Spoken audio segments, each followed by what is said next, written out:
네, 간밤 해외 주요 소식 외신 통해 살펴보겠습니다. 먼저 첫 번째 소식입니다. US pending home sales rise 6.1% in May. 미국의 5월 잠정 주택 판매가 4년 만에 최대 상승폭을 기록했습니다. 전문가들의 예상 역시 큰 폭으로 웃돌았는데요. 이 소식 월스트리트 저널 보도입니다. 현지 시간으로 30일 월스트리트 저널에 따르면 미국 부동산 중개인 협회는 지난달 잠정 주택 매매 지수가 103.9로 전달보다 6.1% 올랐다고 밝혔습니다.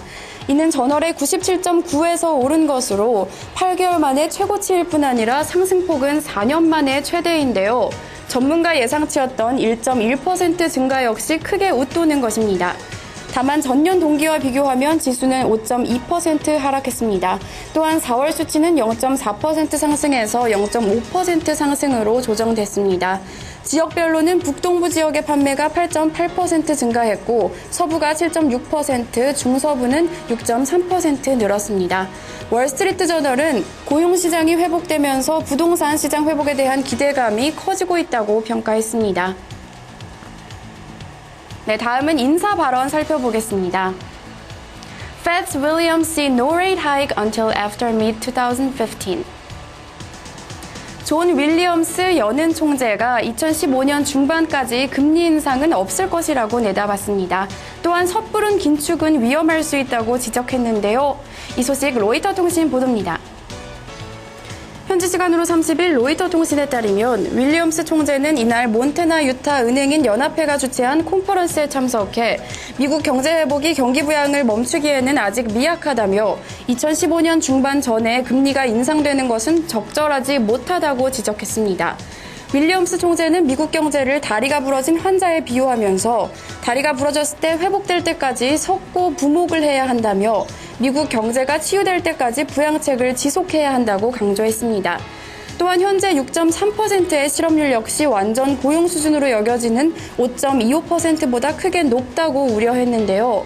하지만 윌리엄스 총재는 연준의 통화 완화 정책은 영원한 것이 아니다라며 경기 침체가 끝난 후에는 채권 매입과 저금리 정책을 지속해서는 안 된다고 지적했습니다. 마지막으로는 유로존 관련 소식입니다. Eurozone inflation remains at 0.5%. 유로존의 6월 물가 상승률이 전달과 변함없이 낮은 수준을 이어갔습니다. 유로존의 디플레이션 우려가 여전한데요. 이 소식 BBC 뉴스 보도입니다. 현지 시간으로 30일 BBC 뉴스에 따르면 유럽연합 통계청인 유로스타트는 유로존의 6월 소비자 물가지수 CPI가 전년 같은 기간보다 0.5% 상승했다고 밝혔습니다. 이는 사전 전망치 0.6% 상승을 하회하는 것으로 전달과 같은 수준입니다.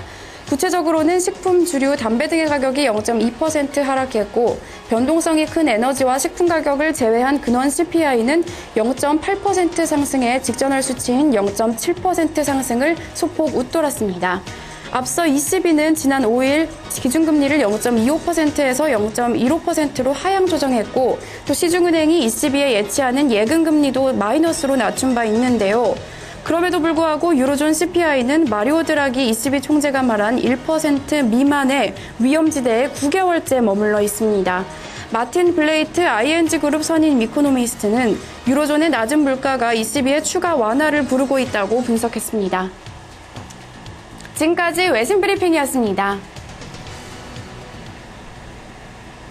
네, 외신 소식 그리고 미국 증시 마감 상황, 글로벌 증시 쪽의 상품 시장까지 쭉 훑어봤는데요.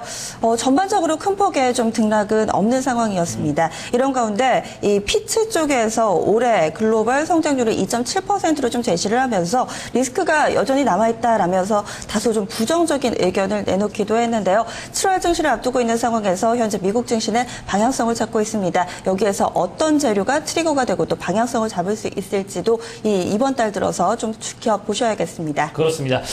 지표들은 조금 엇갈리는 모습을 보여주고 있습니다. 아까도 살펴봤듯이 미국의 이제 5월의 잠정주택 판매 지수 같은 경우는 이제 8개월 내 최대치를 좀 기록을 했던 반면에 또 시카고 쪽에 이제 6월 시카고 구매관리자 지수 같은 경우는 예상을 좀 하회하는 그런 모습을 보여주고 있는데요. 이런 엇갈린 상황에서 어떤 부분이 증시에 더 반영이 될지 이 부분은 좀 지켜봐야 되는 상황인 것 같습니다. 네, 그렇습니다. 일부에서는요, 전반적인 시장 상황 좀 지켜봤는데요. 2부에서는요. 어떤 종목에 투자를 하면 좋을지 그리고 우리 증시의 적용점까지 찾아보도록 하겠습니다. 잠시 후 2부에서 뵙겠습니다.